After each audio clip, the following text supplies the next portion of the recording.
Cilvēks ir tāds, kādas tām ir reliģijas. Reliģija ietekme uz civilizācijas attīstību. Dievs pasaulē deva attīstību caur kristietismi.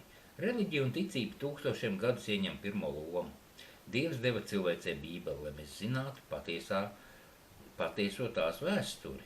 Gan kontinentu veidošanās, gan tautu virzīšanās ir atkarīgi no reliģijas.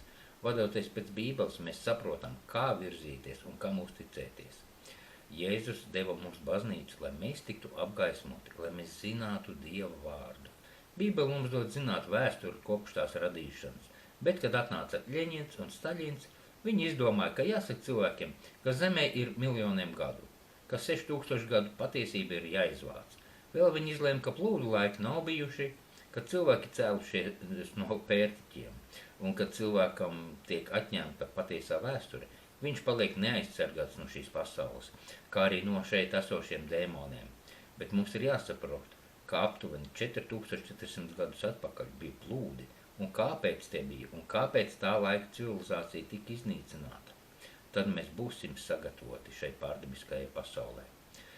Tad mēs sapratīsim, ka ne materiālā pasaule, ko izlemj, bet pārdabiskā, garīgā pasaule.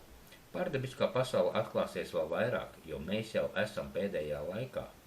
Pat baznīcas daudzas nenoliedz miljoniem gadu, cik tālu no Dieva vārda tās ir aizgājušas. Bet Jēzus teica, ka ja kāds ko pieliks vai atņems no Dieva vārda, tas tiks izdēsts no dzīvības grāmatas.